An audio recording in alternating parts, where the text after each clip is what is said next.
Paul Goldschmidt is incredible. Halfway through the 2022 season, the Cardinals star might just be the MVP frontrunner, which is insane because he's a first baseman. In this era of baseball, first basemen rarely win MVP, and aside from the shortened 2020 season, no first baseman has won an MVP in the last decade. But what is Paul Goldschmidt doing this season to make him an MVP frontrunner halfway through the season? The easy answer is to say he's done everything. This season, Goldie has the second best F4 in the National League at 4.5, just a tick off Nolan Arenado, his teammate. And this difference is almost wholly due to defense, with Arenado playing top level defense at third while Goldie's defense at first. We'll get into that. Saying he does everything doesn't make an interesting video, does it? So today we're looking at everything from his power to his speed and a few things that will surprise you. And yes, this is my second Cardinals video in a row, and no, I'm not a Cardinals fan. I will never forgive them for what they did in Game 5 of the 2019 NLDS. Never.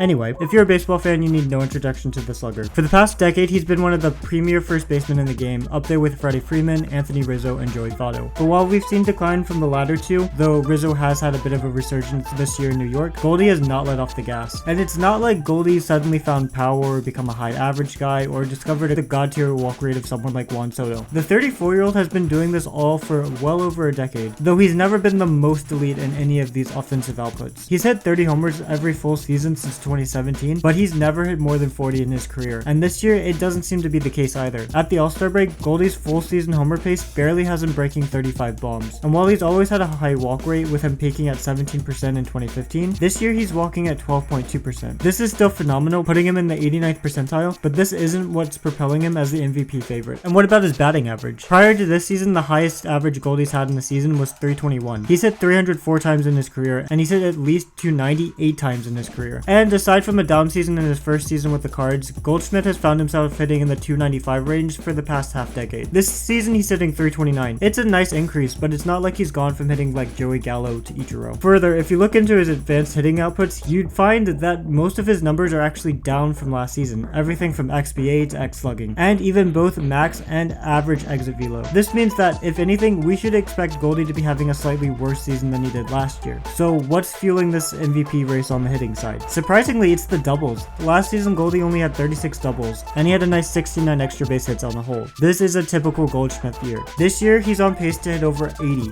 Goldie has turned far more singles into doubles this year. So along with the increase of average, Goldschmidt has gone from a 40% better than league average hitter to an 80% better than league average hitter. And while some of this has been just lucky, including this pop fly to center against the Giants and this one against the Red Sox, most of it has just been peppering the line and hitting them into the gap. I don't know if this is repeatable, but this has really assisted Goldie in having one of the most dominant seasons in the past few years. It's also important to note that while Goldie's offensive outputs have increased, offense across the league has decreased, making him even better by WRC+. Aside from hitting, one big output of WAR is base running. One reason first basemen don't get a lot of love in modern baseball is that they're usually quite terrible base runners. This is because first basemen are some of the slowest guys in the game, and if you were to just look at Goldie's sprint speed, you'd think he was just another run-of-the-mill first baseman. And he is. Since sprint speed became available in 2015, the highest he's rated was in the 65th percentile. This year, Goldie's been in the 32nd percentile, roughly where he's sat the past 4 seasons. And yet, the Cardinals' first baseman is secretly a speed demon. Don't believe me? Let's check out his stolen base success the past few seasons. If you've never seen Goldie play, you'd probably be shocked that he went a perfect 12 for 12 in stolen bases just last season. And this season, that success has continued, adding 5 more steals without being caught. In fact, Goldie hasn't been caught stealing since 2019, and in his career, Goldschmidt has only had a success rate under 75% twice. The first baseman is an incredible base runner overall. By BSR, Fangraph's base running stat, Goldie has been positive every season since 2014. This season, just a little more than halfway through the season, he's been worth nearly 2 base running runs. Among first basemen, only Freddie Freeman's been worth more. Also, you've been sleeping on Freddie. Don't sleep on Freddie. Among all players with at least 100 plate appearances, he's in the 84th percentile in base running runs. And of course, he's doing this all at age 34. 34 isn't ancient, I see you Nelson Cruz, but Goldie would be the oldest MVP since Barry Bonds won the MVP as a 39-year-old in 2004. And if you don't know about Barry Bonds' 2004 season, let's just say that if he didn't swing the bat the whole season, he probably still would have won the MVP on his on-base percentage alone. Of course, this season Goldie isn't Barry Bonds with or without a bat, but I do think it highlights just how rare it is for someone at Goldie's age to even be an MVP favorite. Before I end the video, there are 2 things I want to talk about. The first is another former Cardinals player, Matt Carpenter. Since we're talking about Barry Bonds, we need to talk about Carpenter. While he's had far fewer plate appearances than his former teammate, the 36 26-year-old is actually Barry Bondsing it at the plate. He's averaging a homer every 7 plate appearances with 13 in just 92 plate appearances. He's hit .360 and has a non-base percentage of .473. His F4 per 550 plate appearances is 13.2. This is literally healthy breakfast era Barry Bonds. And he didn't even get a major league contract this offseason and couldn't even make the Texas Rangers major league roster. Not bad.